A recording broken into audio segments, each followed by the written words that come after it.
everyone, this is Cinema. And this is Johannes. And you are watching Board Gaming Ramblings. And today we are taking a look at Kinfire Council, designed by Kevin Wilson and published by Incredible Dream. It plays from 2 to 6 players in 90 to 120 minutes. This is a prototype, so it's a preview for the campaign that is coming pretty soon. So everything is going to be prototype, just saying that as always. And there is things in here that is not completely done, like artwork-wise and symbols and cards and these workers. Like everything is prototype, so just like we're not going to go deeply into artwork and rulebook and stuff like that. We're going to briefly talk about it, but just that as we usually do in previous. Just like this is something if you've never been here before. But yeah, everything is prototype.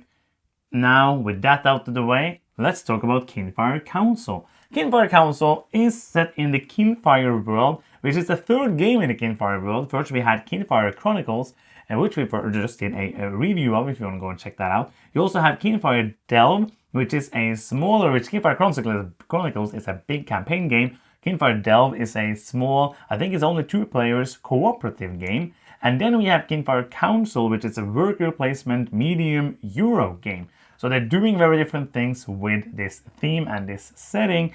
In this game, you are in Kinfire, in Dinlux, the big city, and you're trying to help by building the lighthouses. You are playing different houses, different tribes. I don't know, like, not tribes probably, but I'm going to call it houses. Factions, houses, with their leader and their special seeker. Hello. And you're going to do worker placement to try to get resources, to try to build the lighthouses and score points by helping the city, by thwarting the threats of the cult that is trying to come in and destroy the city, or join the cult and try to be the winner from the darkness and the clouds. Not the clouds, I was thinking shadows. That sounded better. The shadows. That is better than the clouds. So, briefly, what you're going to do in this game is that you're going to play X amount of rounds. Depending on your choose how long the game is going to be, that is how many lighthouses you are going to finish throughout the game. On your turn, you're going to place one of the workers. You have some round workers that can be placed here inside the city. There is more of this city. We just didn't put the whole thing in. There's one more board, which is supposed to be that way. It just didn't fit in the screen because that's how it works. And you're going to do actions. You also have your special seeker that can be placed outside of Dinlux to do some special actions, but can also go into Dinlux. You can upgrade the workers to get special abilities. You can help destroy the cult or join the cult, all of these different things. But most of what you're going to do is that you're going to get resources or transform those resources into other resources that helps you to go for the strategy that you are going for. Not going to go any deeper into the rules because we're going to talk more about the detailed things in the preview. So that is that. Let's talk about other things. For example, briefly, what you can see with your eyes. Yes, I like the artwork in the prototype, especially the backs of the cards are beautiful. Look at this. Yeah, and also those. I love those. Look at this. It's so beautiful. I love it.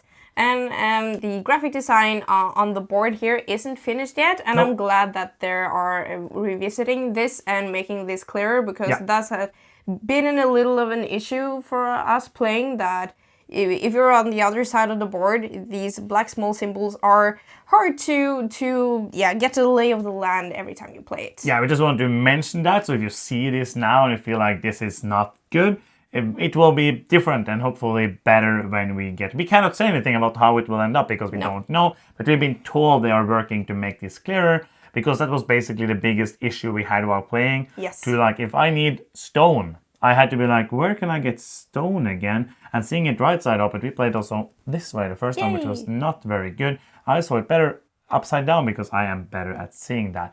This is the rulebook. It's here.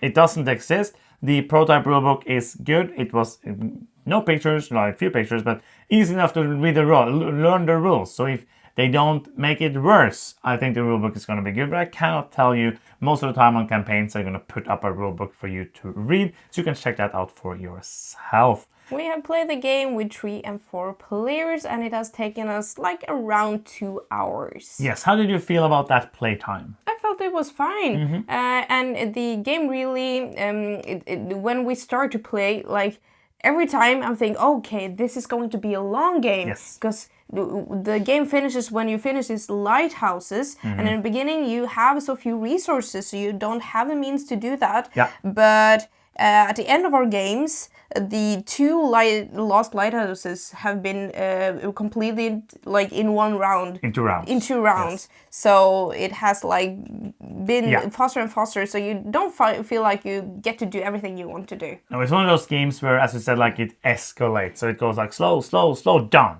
So you don't always know how fast it's going to be. So you think you might have a lot of time, and then suddenly you haven't. We have, I think, both of the games, when we played both 4 and 3 players, took us 5 rounds. 5 rounds for the 3-player games, and maybe 6 rounds for the 4-player games. It was more rounds with the more player games. Yes, because you also have fewer workers when you're playing with more people, which I like. The game goes up to 5 and 6. I think then I would need to play with people who had played it before, because that would be a very long game with a lot of downtime. But most of these kind of games are not, for me, the best with the most amount of players. But I know many people enjoy having a game that goes to 5 and 6 players. Yes. That is also a good thing. Let's talk a bit about the gameplay. To me, this feels like Kevin Wilson has taken some DNA, borrowed some stuff from here and there, but also added enough new stuff to make it feel fresh.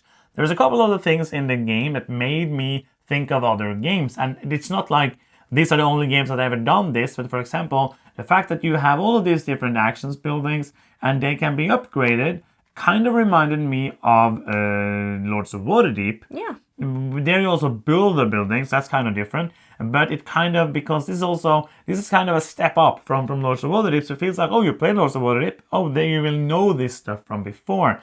And this with the threats, they kind of reminded me of Trois, where you have negative things that will happen to everybody, but you can go in and you can kind of get it to get a bonus for yourself. Yes. It's different enough, but it's like, if you see this and like, oh, this reminds me of things, it does to me as well. But for me, it doesn't mean that's a negative thing. Let's start talking a bit about the worker placement. Yes, there are different areas in the city to place. The lower the number, like in this segment here, it's free to place. And up here it costs 1 money in taxes. Yes. And then the upper level that we don't show here costs 2 money in taxes. A little rule that I almost always forget is that the taxes go into this cover right here, and that is an old. It's supposed to be a thing, but we don't have it in the prototype. That's true. But that's a little thing that it's a little hard to remember. But I like that the better actions you want to get, the more you have to pay for it. How do you feel about the fact that you can upgrade your workers to get special abilities? I love that. Yes? I really like having unique workers, and in this game there are 6 different abilities to choose from. There are a starting ability for each seeker, and you can upgrade your other workers as well, and they can break rules for you. So for example, they can more easily take care of the cultists. They can ignore the taxes that you have to pay, for example, or give you bonuses when you do certain things. I feel all of them are super powerful. I agree. Like, it's very hard to choose which one you want to go for, and if you want to work hard to upgrade all of your dudes, because if you work hard for that, there's going to be less actions to do with other workers. So it's a very nice balance of that, of trying to get the special abilities. And also, like a prototype note again, these are not supposed to be A, B, C, and D. They will actually have pictures on them. So if you like the theme, you will see like the words about your people and see how they look. But I actually enjoy that. You also have the seeker, as I said, who can do the actions outside of the city, which is for the most part, which is going to do this. We can talk more about that when we talk about the cult. But also, there's a special ability which is also going to be for each special action space for each lighthouse. And you can go to the lighthouse to deliver things to the lighthouse, to build a lighthouse, basically. The thing I do like is that it's not like if I go here and do an action with that seeker there, I cannot do this or this for the turn. I can go here, which is an action space that there can be unlimited amount of workers, and you can then send things here, but you have to pay a coin for it, and money is pretty tight. And you can also go here, which is a space that only one person can go, to go and save one of these or fix one of these. Yeah. So there are ways to get around it, because if you have a great ability with this, you might want to use it in the beginning to actually do the actions here, but then you can also be able to do the other things. I like that as well, and I think the cult part of this game is really interesting because Very much so. some of these spaces, as you see, are blocked by the cultists, and to remove them, you can, for example, use your dude or one of the other dudes. It doesn't have to be the seeker. Place in an adjacent space, and then you can, instead of doing the actions, capture one of these cultist guys. So you open up the space more for yourself, but also other people. Yeah, but it's going to give you some VP, some victory points, and it's also going to be able to be used as a resource because some of the spaces, some of the best spaces in the game, you have to pay the cultists that you have captured or pay the cards that you have taken. So, for example, if I go here and I pay 2 cultists and 2 magic, it's going to give me 12 points. But it's also going to give me the card, which I then can use to exchange into even better things. So the cult is very interesting that way. And you're going to draw 3 each round. And then we have the city needs. I can pay things that are here and place my influence tokens over here. And that's going to give me some points. And at the end of the round, if there's any of these that are open, there's going to come more cultists. So like the first time we played, we had like one round where we had 6 or 7 cultists in a round. Because we had some event cards that added, like it's going to start with these 3 and it can be event cards that adds more. So that ended up being a pretty rough round because everybody had to go and try to get those away. Because the cultists here, when they are left there at the end of the round, they're going to attack the lighthouse. They're going to score points. Because there's a few ways that the cult can score points. But also if they destroy the lighthouse, it's going to go out of the game and it's going to be harder for players to get points. The cult can get points. Let's talk a bit about that. The cult is in some ways a player of its own. Yes. And some cards or events, or especially if these threats are triggered, they will score points. And in some cases, they can end up being the player with the most points. Yay. And then the game criteria for us other players changes because you can help the cult and get influence with the cult. Yes. Well, it will net you negative points every round, so you have to be a little careful to do that too much. But if you are the one with the most influence, you will be the winner if the cult wins the game. Yeah, there's a few other things to note. One thing I really enjoy is the laws. Because you have worker placement, you have this where you can get points, you can even get some special tokens that gives you more points for doing the city needs. You have this, you have the cult, you have all of these things, but you also have laws that you have to bid on or vote on basically throughout the rounds. So some rounds there's going to be 2 and you don't really care which one goes through, so you're not going to spend any time getting the votes. But other times it's going to be, oh, I really don't want you to get that card, or I really want that one to go through, so I need to spend my votes, my influence, which I also use here, and I also use it when I upgrade the buildings, because when you upgrade a building, I can place an influence, and that's going to give me a bonus every time somebody uses that. So it's kind of hard to get the influence, and there's so many ways to use it. At the end of the round, the vote with the law with the most votes is going to be triggered, and some of them are one time, some of them are crises that then don't get triggered, some of them are given to the person who voted the most. How do you feel about the laws in the game? I think that they aren't like the biggest part of the game. They're just a little like you could play the game without them, and I would feel like it would still be a good game. Yeah. But it adds a little like flavor to it. So suddenly I can be like, okay, this round I'm going to this and this and this. I have this plan, and suddenly, oh, it's something I care about in the votes. Now I have to change my plan to actually do something about that. Yes, and I like the fact that like there's many different paths, I feel like, to victory. Yes. You don't have to build a lighthouse. You could like go heavily for doing these. You can go heavily for doing the things here with the sentry tokens that gives you more points. The thing is, which we need to talk about, we're going to talk about these cards soon, but I'm going to talk about one thing, which makes this game very different from many other worker placement games and many other games in this kind of medium Euro genre, is that it is highly, highly interactive. I feel like if you let somebody do that strategy and don't try to stop them, they're going to win.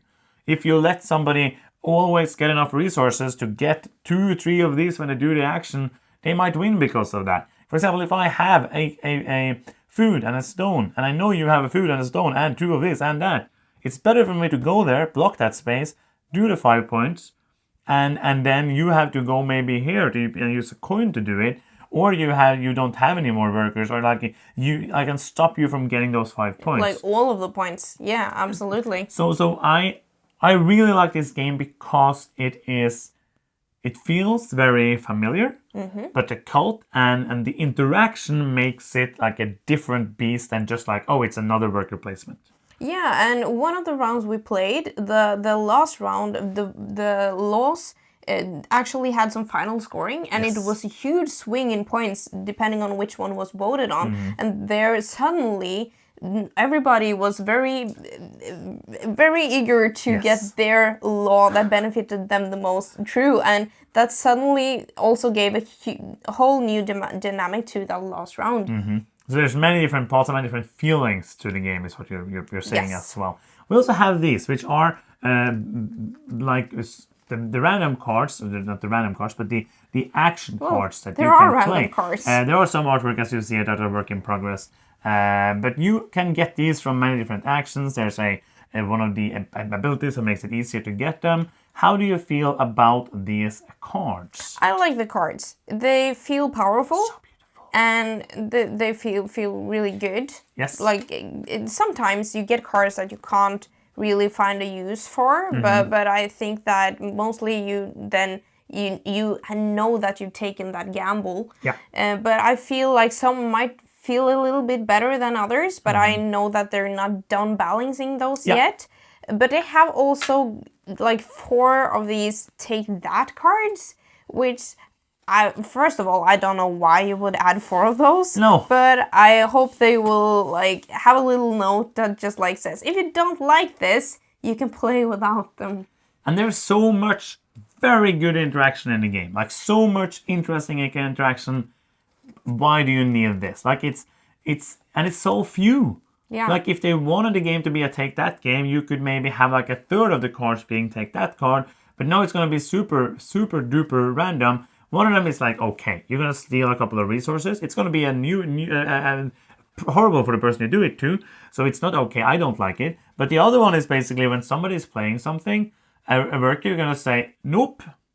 And they have to take back their worker and the turn is done.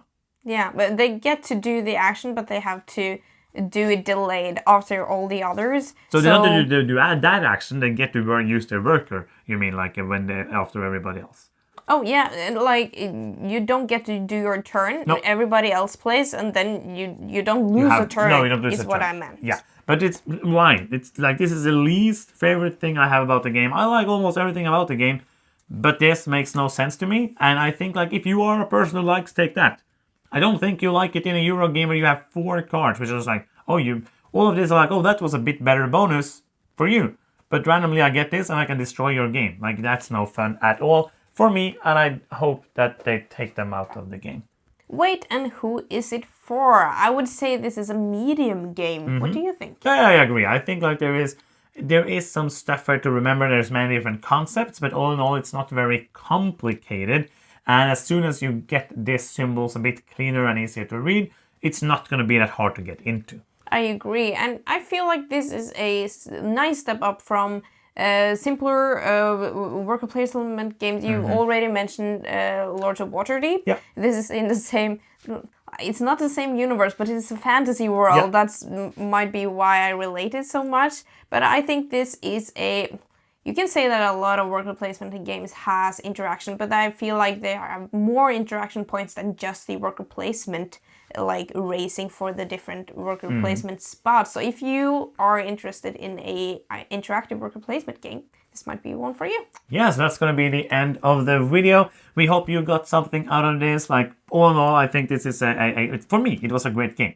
I enjoyed mostly everything about it, and not doing ratings and stuff in previews, as you know. But I enjoyed this game. I think that it had a lot of interesting things going for it. Yes. And that's going to be the end. If you have any questions, let us know. Hopefully you got something of value out of this video. If you did, you can help us out in a very big way by giving us a victory point. And we get victory points when you click the subscribe button. You can also click the bell to get notifications every time we post a new video. And that's going to be the end of this video. Thank you so much for watching. I'm Johannes. I'm Cinema. And you've been watching Board Gaming Ramblings, and bye-bye.